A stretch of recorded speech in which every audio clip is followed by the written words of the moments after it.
Buenos días, pueblo de México. Hoy es 18 de diciembre. Bienvenidos a SDP Mañana. Yo soy Liz Vilchis y hoy tenemos mucha información. La Sedena enfrenta una campaña de desprestigio. ¿Qué hay detrás de la ley esposa? Detienen a exasesora de García Luna en la Ciudad de México. Es acusada de delincuencia organizada. El nivel de aprobación de Claudia Sheinbaum en la Ciudad de México deja callado al PRIAN. Estados Unidos prohíbe libros de escritores latinoamericanos. Daremos una mirada a la obra del artista oaxaqueño Amador Montes y Street Fighter regresa al cine con un explosivo tráiler cargado de nostalgia. No se vayan, comenzamos.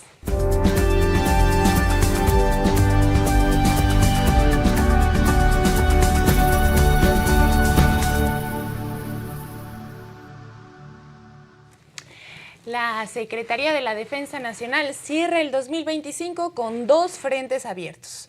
Un tema tramposo jurídico que involucra una demanda por 9.500 millones de pesos y una campaña de nado sincronizado para hacer quedar mal a dicha institución.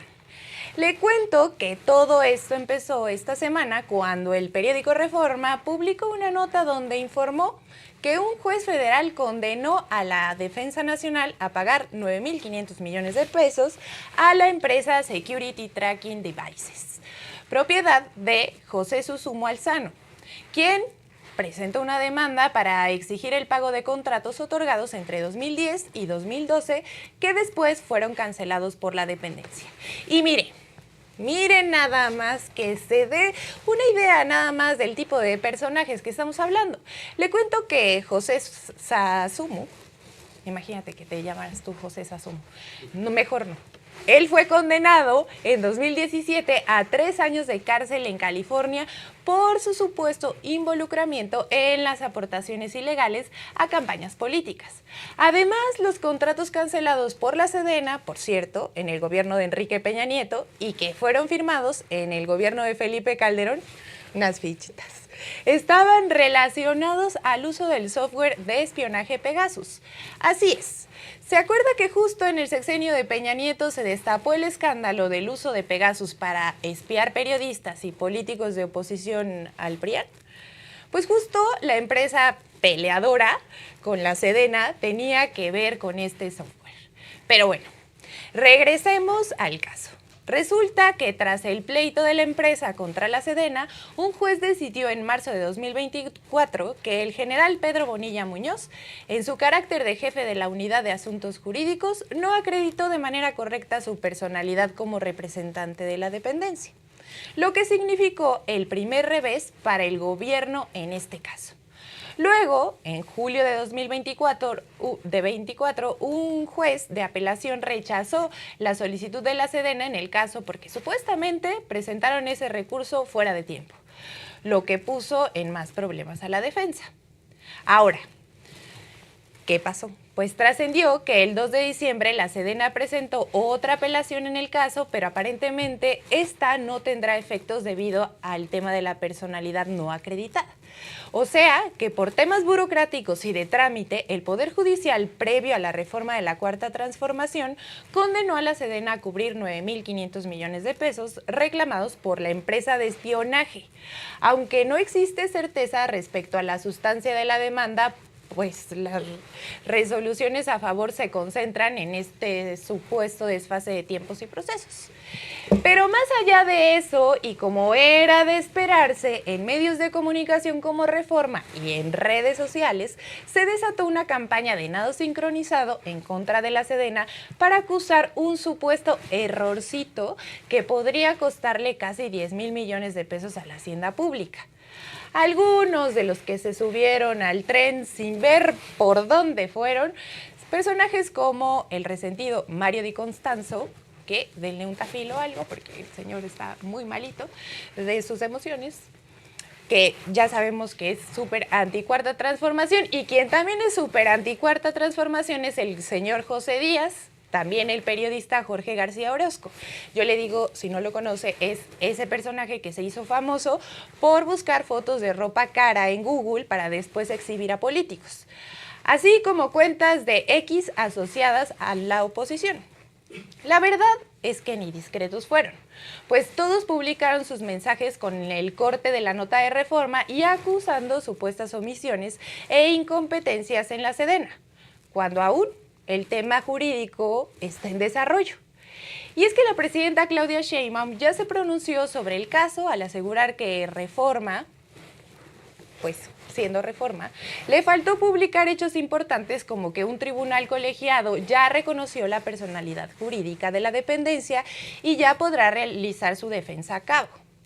O sea, que un tribunal ya dijo tener conocimiento de la representación jurídica de la Sedena Nacional y de la Defensa Nacional y que ya, con ese permiso, ahora sí se podrán entrar a la sustancia del caso, que no se trata de tiempos legales, sino de las razones y argumentos de la empresa para el reclamo de los 9.500 millones de pesos. Es un tema jurídico que aún tiene camino por recorrer, pero donde hay que destacar lo siguiente. Ponga atención, Solecito. Los contratos fueron otorgados y cancelados durante los gobiernos neoliberales de Enrique Peña Nieto y Felipe Calderón, por lo que ahora se trata de un asunto heredado donde la Cuarta Transformación debe tener como prioridad el combate de cualquier irregularidad o posibilidad de corrupción. Pese a este tipo de ataques, la defensa se mantiene como una institución con mucha confianza por parte del pueblo de México.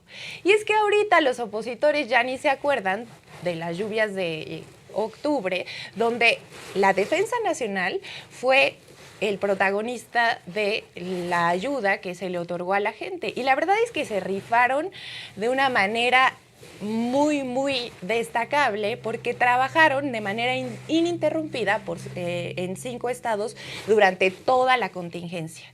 No hay que olvidar estos solecitos y tampoco hay que olvidar el trabajo que en los últimos años ha realizado el pueblo uniformado, o sea, los soldados, a favor de las comunidades, de la infraestructura que han construido como el Tren Maya, el AIFA, carreteras, puentes y un larguísimo etcétera.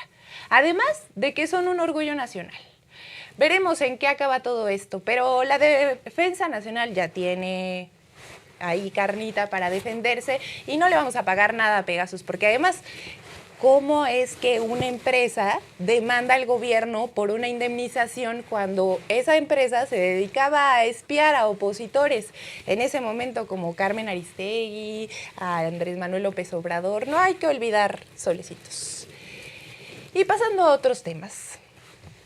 En 2 estados del país, los congresos locales han avanzado en el debate y aprobación de iniciativas que obligarían a postular exclusivamente a mujeres en las candidaturas para las gubernaturas. Dichas reformas han alertado a la presidenta Claudia Sheinbaum, quien pidió revisar su constitucionalidad, pues podrían vulnerar el marco electoral vigente.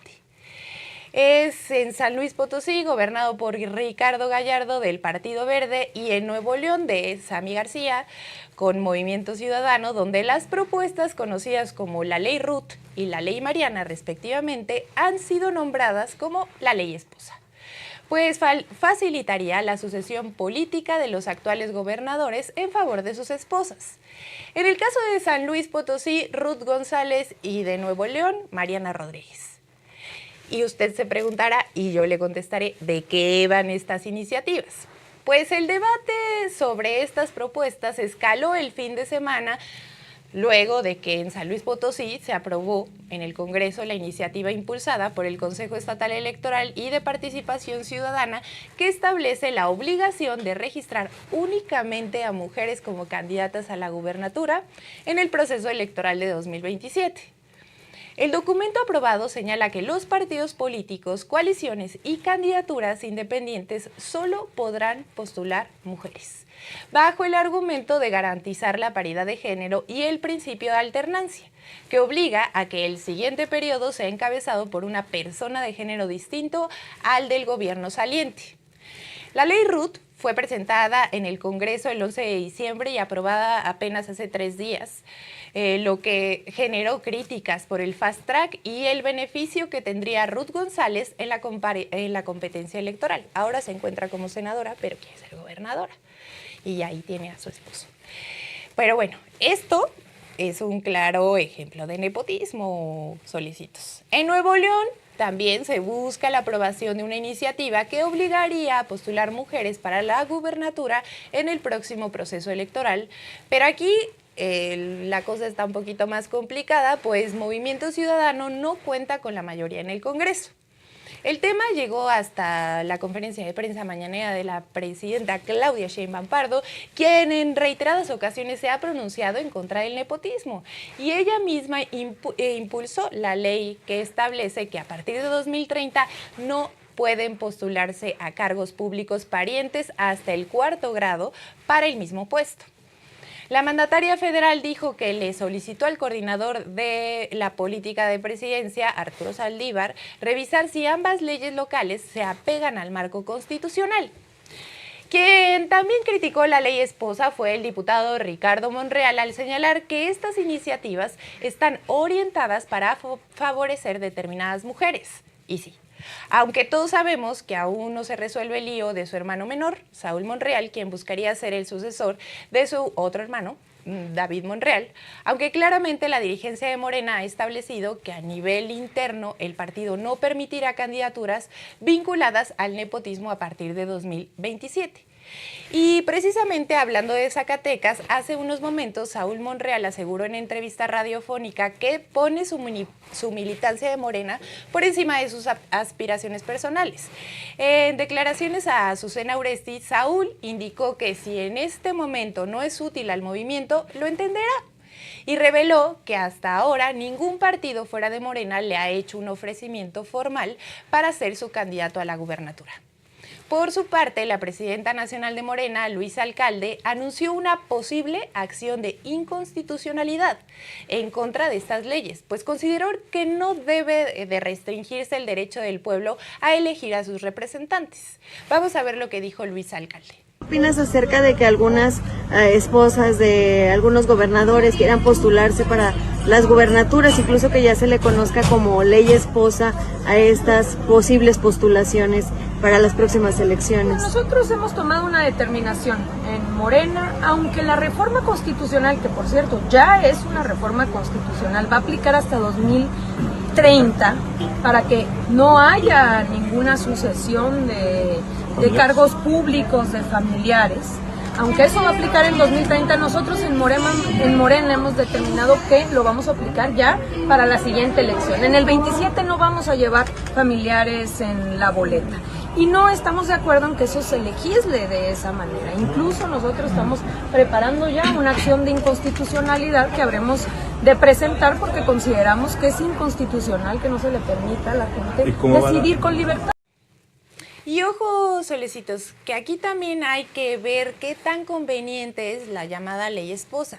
Pues mientras en San Luis Potosí, para que todo está puesto para la victoria de Ruth González, en Nuevo León para Mariana Rodríguez, en Nuevo León para Mariana Rodríguez, no sé si te acuerdas tú, Rafa, pero hace una semana nosotros presentamos las encuestas del Heraldo y no pusieron a Mariana, no pusieron. Ahí la cosa está difícil, aunque Samuel se aferre. Bueno, ya su esposo está haciendo campaña, según él, por Mariana Rodríguez bailando el Ay Papacito. Ya quiere que se vuelva canon y la verdad es que qué vergüenza. Que se vaya a su casa. Y es que usted recordará que la semana pasada, le decía yo, le presentamos las encuestas y pues no figura la Marianis. No figura la Marianis. Ahora, yo le quiero decir, ahí Luis Donaldo Colosio es quien encabeza las encuestas de Movimiento Ciudadano, aunque Morena tiene mayor intención de voto. Pero esa es otra historia, luego se la cuento. En fin, no cabe duda que por más que la presidenta Sheinbaum reitera sus llamados a un sistema político un poquito más digno, la ambición de poder lleva a que ciertos personajes busquen meterse por las buenas o por las tramposas en la silla del águila. Yo les pregunto, ¿qué necesidad hay de querer controlar una elección si las encuestas los favorecen, como en el caso de San Luis Potosí?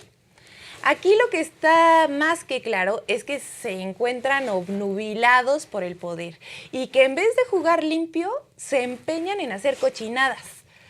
Al final, solitos se exhiben como lo que son, ambiciosos vulgares, porque además son tan poco expertos en la materia que no saben que el Tribunal Electoral del Poder Judicial de la Federación tiene la última palabra y les va a tumbar su ley. Acuérdense de mí. ¿Por qué? Pues porque es anticonstitucional, facilito. Dejen al pueblo decidir democráticamente. Como es un tema muy caliente, la presidenta Claudia Sheinbaum volvió a referirse sobre las reformas en San Luis Potosí y Nuevo León, poniendo en duda su legalidad y asegurando que no necesariamente son un avance en materia de derechos políticos de las mujeres. Escuchemos. Está bueno el debate. Mi opinión personal es que en todo caso hay que ver si jurídicamente es procedente o no. Doy mi opinión.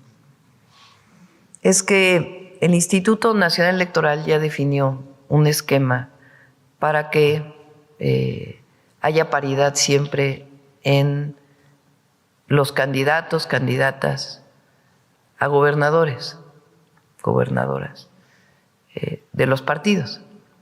Entonces, por ejemplo, son 17 gubernaturas a elegirse en el 2027.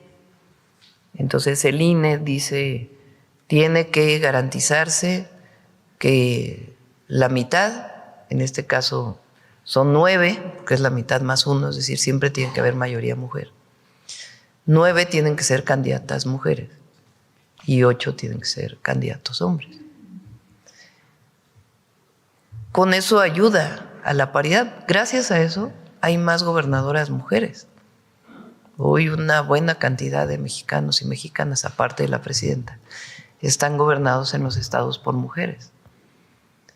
Y eso ha ayudado mucho a decir, bueno, a dar la oportunidad a las mujeres y además, pues a reconocer que las mujeres podemos gobernar, que no es esta idea del pasado de que las mujeres no podemos ser presidentas municipales o diputadas o senadoras o gobernadoras o presidentas de la República. La parte de que a fuerzas haya una vez mujer, otra vez hombre en los estados, pues hay que ver si es procedente jurídicamente. Tiene sus pros y tiene también pues sus contras, porque muchas veces pues va orientado. No necesariamente es el género o la paridad lo que está en el fondo, sino otros temas. Entonces ahí pues mi recomendación es que lo analicen bien todos los congresos estatales que están en esta vía, porque finalmente pues los partidos ya tienen que presentar la paridad. Entonces no es claro que esto de que sea una vez mujer, una vez hombre, sea necesariamente para ayudar a las mujeres. Lo pongo a debate. No tengo claro, y incluso le pedí al ministro Saldívar que pudiera revisar si está dentro de la ley, porque ya pasó en San Luis Potosí y en efecto lo traen en otros estados.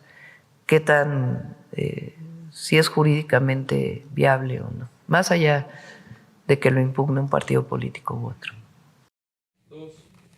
Querido Solicito, le traigo las breves del 18 de diciembre.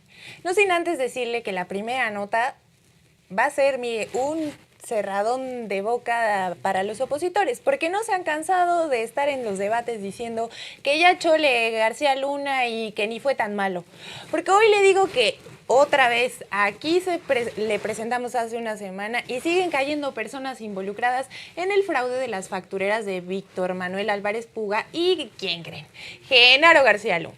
Y es que le cuento que la Fiscalía Especializada en materia de delincuencia organizada de la Fiscalía General de la República detuvo en la Ciudad de México a María Vanessa N., una mujer identificada como la apoderada legal de la empresa Nunban Inc., compañía utilizada por Genaro García Luna, el ex narcosecretario de Seguridad Pública del Espurio Felipe Calderón, para desviar más de 5,000 millones de pesos que estaban destinados al organismo administrativo desconcentrado de prevención y readaptación social, o sea, para darle mantenimiento a los reclusorios o construir más.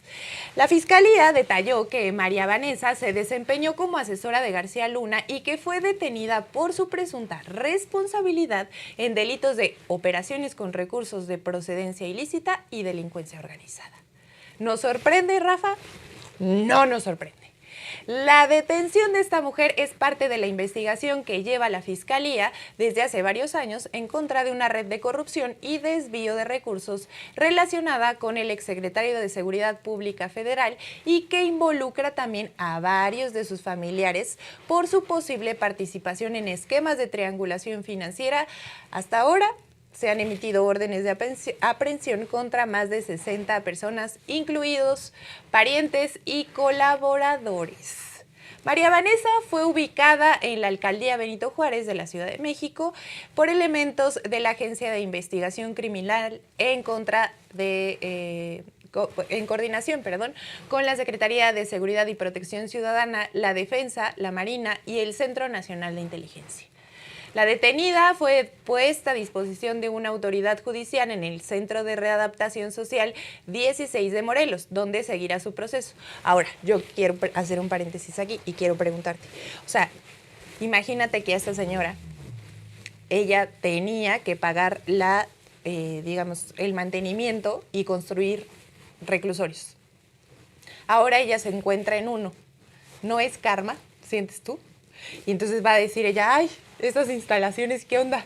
Pues esas instalaciones deberían estar más dignas con el dinero que te robaste, compañera. En fin, sin duda ya se empieza a ver la mano de la fiscal Ernestina Godoy, pues a unas semanas de su nombramiento ya se han registrado 2 detenciones importantes en este caso, por lo que habrá que estar pendientes de cómo siguen en desarrollo esta investigación al tiempo que seguimos esperando aquí, contando los días para que extraditen al señor Víctor Álvarez Puga. En fin.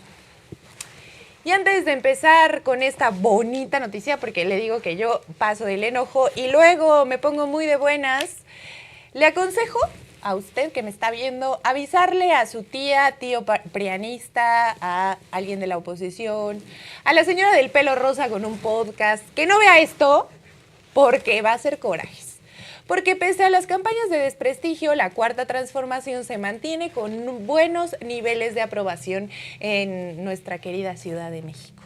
Le cuento que la presidenta Claudia Sheinbaum cuenta con un nivel de aprobación del 78% entre los habitantes de la Ciudad de México, según la más reciente encuesta realizada por ENCOL y publicada por el periódico El Universal.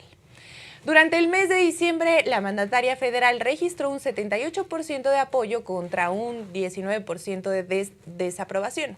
Dicha cifra mantiene a la presidenta en su media de los últimos meses de 2025, donde se ha mantenido en el nivel del 78-80% de aprobación. Por su parte, la jefa de gobierno de la Ciudad de México, Clara Brugada, va a concluir este año con una aprobación del 67%.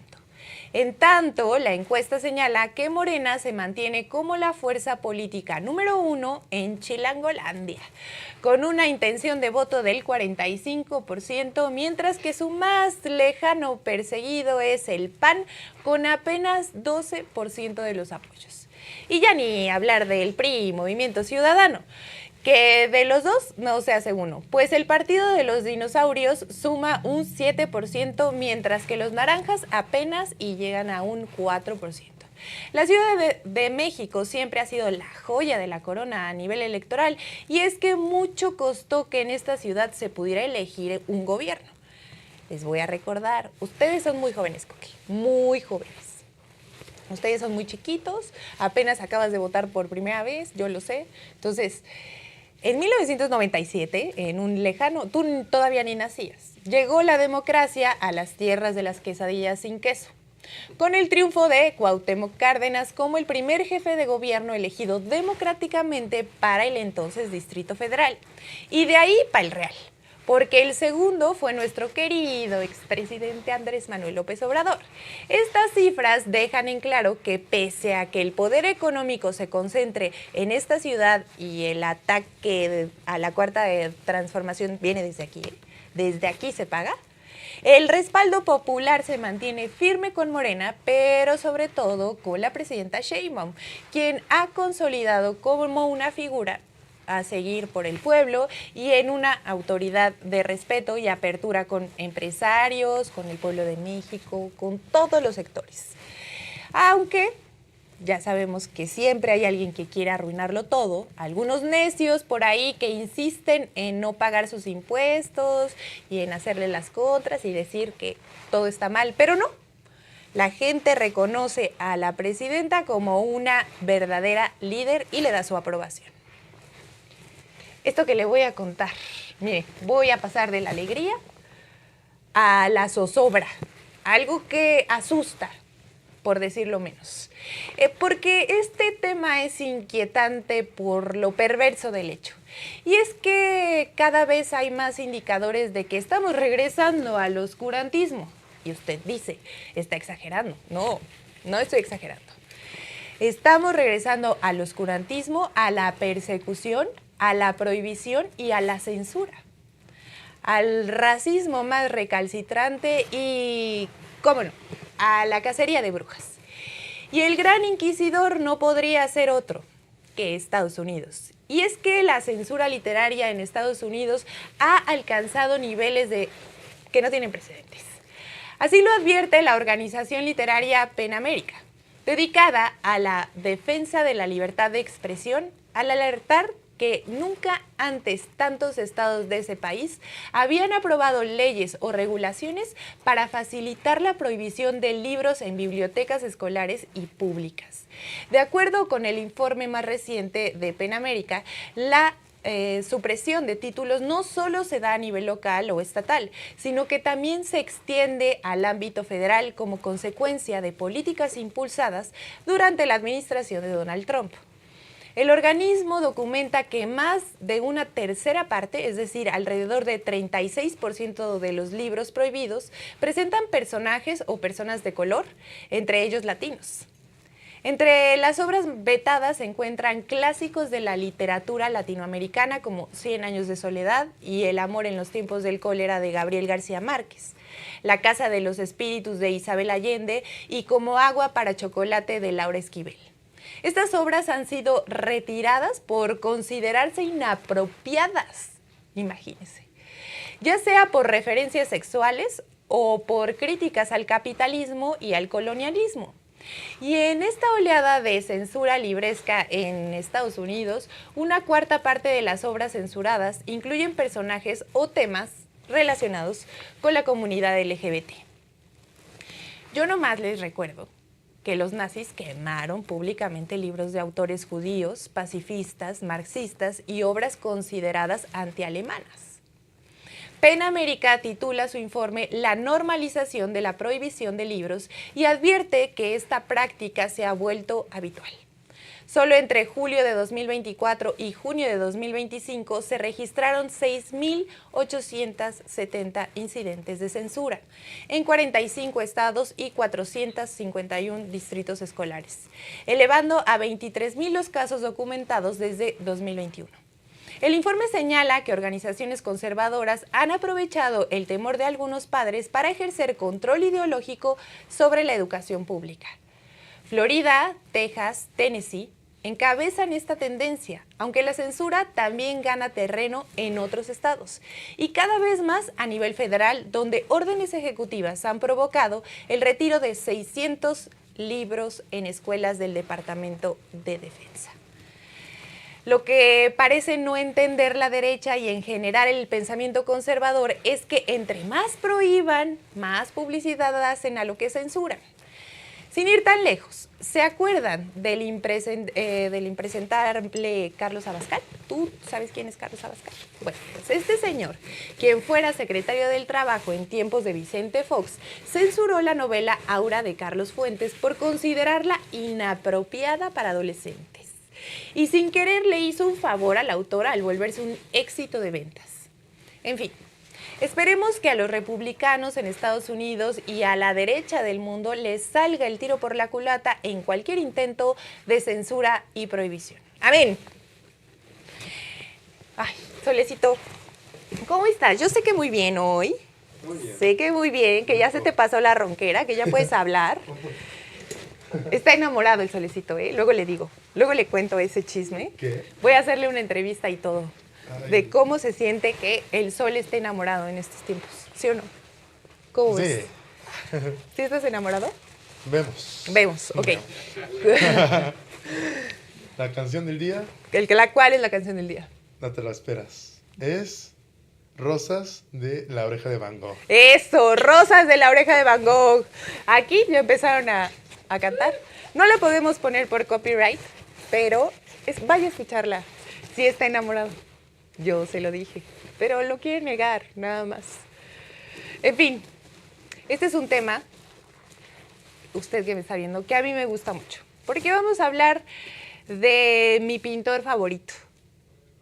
En un mundo donde el arte trasciende fronteras, Amador Montes se erige como un faro de innovación. Sus obras no solo reflejan el viaje de un artista, sino el ascenso de una nueva corriente en el arte contemporáneo. Este artista plástico mexicano es originario de Oaxaca y cuenta con más de 25 años de trayectoria y 130 exposiciones internacionales. Amador Montes ha expuesto en las galerías más exclusivas. Su enfoque audaz y habilidad para funcionar tradiciones indígenas con técnicas modernas lo colocan en la vanguardia del panorama artístico global. Aquí está el señor Amador Montes, que es un genio de la pintura y de la escultura. Ahorita le digo, mire, su obra funciona el diseño gráfico con la pintura y se distingue por una narrativa profundamente ligada a sus raíces oaxaqueñas y a los relatos místicos heredados de su padre.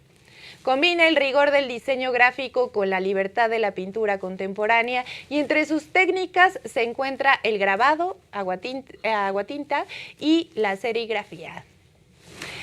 Miren, si yo pudiera describir la nostalgia, describir la tristeza y de cómo superar un duelo, sin duda, él lo expresa absolutamente. Es un genio de transmitir emociones a través de sus obras. Y Amador dice, el éxito para mí es poder pintar y dibujar como si fueras niño. Me divierte mucho hacerlo y lo seguiré haciendo hasta que me aburra. Esto lo dijo para una entrevista. Una revisión del taller de Amador Montes es un libro y catálogo artístico que documenta la trayectoria y el proceso creativo del reconocido artista plástico oaxaqueño. La publicación recopila a lo largo de 132 páginas la producción artística de Montes, realizada principalmente entre los años 2015 y 2016. Además de la pintura, Amador Montes expandió su lenguaje plástico a otras disciplinas, como su colaboración con la diseñadora Mora Ruiz para la Semana de la Moda en París en 2025. Organizó la pasarela llamada Carmen en honor a su madre y a quien considera como inspiración en su trabajo. Si usted no ha tenido la oportunidad de ver obras de Amador Montes, de verdad no pierda esa oportunidad. Es un viaje hacia adentro impresionante y lo más destacable, por supuesto, que es su amor por Oaxaca y por símbolos específicos de la cultura, pero también el amor, el cariño y el acompañamiento que tuvo de su madre Carmen. Es una gozada, de verdad. Si usted tiene la oportunidad, vaya a verlo. Hay varias obras en consigna. Ya estoy haciendo un comercial, perdóname. Nadie nos está pagando por eso, pero vaya a verlo, vaya a verlo. Y luego, ¿qué quiero contarle? Mire, esto es muy para chavos. Es directo a la nostalgia de los hoy señores que durante su infancia se la pasaban en las maquinitas gastándose el dinero de las tortillas. Aquí todos están levantando la mano, menos los millennials, los centennials de la Gen Z. Aquí dice que más o menos los de la Gen Z Todavía hay quien juega maquinitas. A ver, Coque, Solecito, ¿ustedes se robaban el dinero de las tortillas? ¿Aquí? ¿Por aquí? Omar, sin duda. Sin duda, regresaba sin tortillas y ya todo perdido. Pues resulta que la nueva película live action de Street Fighter presentó su primer tráiler durante la ceremonia de los Game Awards 2025. Uno de los eventos más importantes de la industria de los videojuegos. El avance de Street Fighter fue presentado por gran parte del elenco, que subió al escenario para sorpresa y entusiasmo de los fans. Ahí se mostró un primer teaser de esta nueva adaptación cinematográfica basada en la icónica saga de peleas. La película está ambientada en 1993, lo que le da una estética retro muy marcada y que apuesta porque hoy se conoce como mercado de la nostalgia. Sí, oye, este es el mercado de la nostalgia. Yo le voy a contar que yo tengo un hermano de más de 40, creo. Y justo así había unos pleitazos en mi casa porque el señor Tingo se quería ir a jugar maquinitas. Yo no sabía hasta hace unas horas que se escribió este guión que era Street Fighter, porque yo no jugaba maquinitas. No eran juegos para niñas, ya ahorita podría jugar sin duda, ¿no? Pero sí había unos pleitazos porque mi hermano siempre que iba a la tienda a robarse el cambio de mi mamá. Saludos. En la historia, los legendarios luchadores Ryu y Ken Masters, personajes icónicos del famoso videojuego, se reencuentran para participar en el torneo mundial de luchadores. Pero como la trama de estas películas resulta siempre ser muy chafa, los productores se inventaron una conspiración mortal que obligaría a los protagonistas a enfrentarse no solo entre ellos, sino también a los fantasmas de su pasado. Acción y filosofía en un solo filme, ¿eh? Los realizadores apuestan por capturar la esencia del videojuego original con movimientos imposibles, habilidades especiales y una acción tan poco realista como visualmente impactante, como todos los live action, la verdad. La cinta cuenta como un elenco espectacular. Ah, sí, oye, grandes personajes, ¿eh? Ahí sí se rifaron absolutamente. Aquí los estamos viendo. Oye, o sea, sí te dices, esto podría ser de los 90s. ¿Estás de acuerdo? Ahí sí, bien. No como la inclusión forzada de Disney y esas cosas. Bueno, entre los personajes destaca Jason Momoa, el rapero 50 Cent, la joven actriz Kalina Liang y los luchadores de la WWE, Cody Rhodes y Roman Reigns. ¿Cómo ves? Street Fighter tiene previsto su estreno en salas de cine el 16 de octubre de 2026 y todo apunta a que esta será una de las adaptaciones más ambiciosas y explosivas del género. Aunque tampoco se puede negar que sea un fracaso más a la lista de este tipo de películas. No sabemos, porque no la hemos visto, pero ahí vamos viendo. Porque sí, hay que aceptarlo. Hay muchas y prácticamente todas han sido relegadas al olvido. Deberían aprender de las películas del Santo, ¿o no? Esas sí eran tramas. Miren, esas y las películas de Chabelo, hay una acción que había ahí con el zorrito. Uf, qué tiempos aquellos. Pero bueno, esto fue todo por hoy, pueblo de México. Gracias por su atención y no olviden dejar su like, suscribirse a este canal y compartir este video con todos sus amigos y toda su familia. Nos vemos mañana con el corazón por delante. Adiós. Adiós, Rafa. Adiós.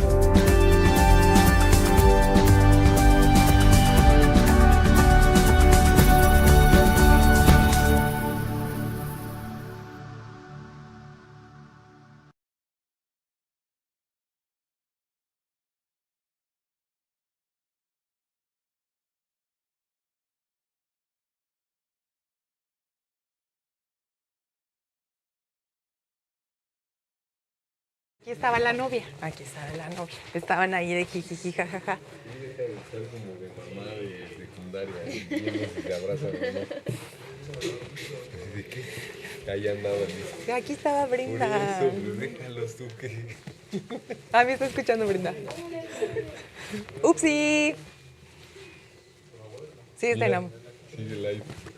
Oigan, sigue live, amigos. ¿Qué? Sigue live, no han cortado. Ah, no, así es. ¿Ah, sí aparece?